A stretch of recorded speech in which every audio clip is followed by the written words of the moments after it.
partie migrera en Inde dans un climat plus doux. Ceux qui sont restés sur place ont préservé le secret de leur savoir, mais leur pacifisme leur a été fatal. Ils n'avaient pas développé d'armée puissante. Tous ceux qui visitaient l'Égypte repartaient éblouis par le pays des Lumières. Au fil des siècles, le savoir d'Imhotep et des Égyptiens s'échappera et se propagera à travers le monde entier. Leur savoir ne sera pas perdu. Il sera partagé, parfois pris de force par les Perses, les Grecs, les Philistins, les Romains, le monde entier. Il sera transmis de génération en génération. Pendant presque 3000 ans, Imhotep a été vénéré comme un dieu.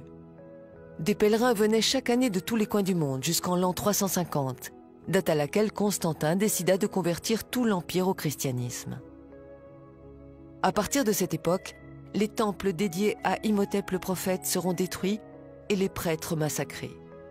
Les croyances païennes et égyptiennes ancestrales seront toutes effacées. Imhotep sera remplacé par Jésus-Christ et il tombera dans l'oubli. Le traité d'Imhotep sera remplacé par le serment d'Hippocrate. Les Afro-Égyptiens étaient vus comme des dieux pour les peuples qui les rencontraient. Nous réalisons maintenant qui sont ces extraterrestres et ces dieux. C'étaient les premiers scientifiques de l'humanité, les pères de la chimie, de la physique, des mathématiques et de la géométrie. Les Égyptiens ont fondé la civilisation moderne. Le Nil était doublement sacré. Il offrait de la nourriture, mais pas seulement. Le Nil leur a donné ce qu'il y a de plus précieux au monde, le temps. Du temps, 4 mois par an pour réfléchir et observer. Du temps pour faire de la science. Qu'est-ce que la science? Quelle est la définition de la science même? La science est expérimentale, vérifiable et visible.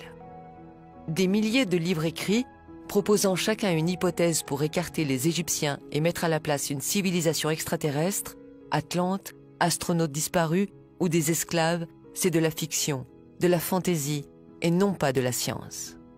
Il n'y a aucune preuve pour affirmer l'existence des extraterrestres. Sans jouer avec les mots et avec la sémantique, sans faire de philosophie, le fait de ne pas avoir de preuves scientifiques est déjà une preuve.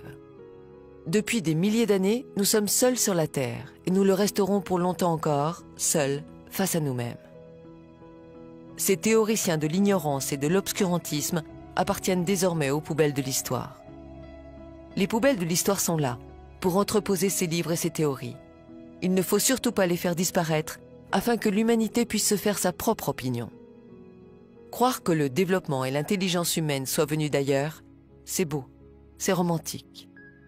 Nous n'avons pas envie d'être seuls dans l'univers, mais ce n'est pas la vérité. Un mythe disparaît, et plus précisément celui d'une civilisation inconnue. La vérité, c'est que cette civilisation, mystérieuse et grandement développée, est l'Égypte.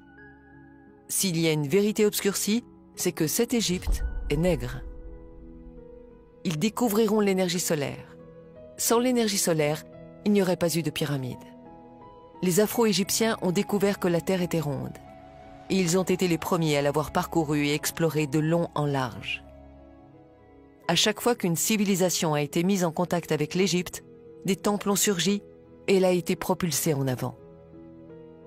Un mythe est né, celui de la pierre taillée. L'humanité s'est construite avec du béton et non pas avec de la pierre taillée. L'histoire antique de l'Égypte, de l'Afrique, de l'Asie et de l'Amérique est à réécrire entièrement. Avant les sculptures de Michel-Ange, il y avait la perfection égyptienne. Vous avez dit le sourire mystérieux de la Joconde? Regardez plutôt le sourire énigmatique de Ramsès II. Vous cherchez les Atlantes? Les voici. Ils sont en Égypte. Avec les tandems chimie et physique, maths et géométrie, l'Égypte nègre a permis de bâtir des temples, des rues, des maisons, des stades, bref, de quoi construire l'humanité. Ils ont posé les piliers de la science, le premier alphabet et son art, la philosophie, la médecine, les religions. Ils sont à l'origine des cultures du monde. Ils ont créé les cultures du monde. C'est cela le plus grand mystère de l'humanité. Là où ils mettaient les pieds pour se reposer, ils bâtissaient un temple et plus tard une ville était née. Posons la bonne question. Devait-on en finir avec le mystère des pyramides entretenues par certains égyptologues? L'Égypte a une tâche importante, celle de préserver le berceau de l'humanité. Il est du devoir de tous les pays de l'aider, car si vous n'avez pas de passé, vous n'aurez pas de futur. Imhotep a été le plus grand scientifique de l'humanité. Et les nègres d'Afrique ont donné leur savoir, la chimie, l'architecture, la géométrie, les mathématiques à tous les autres peuples. Et en retour, qu'a-t-elle reçu en récompense?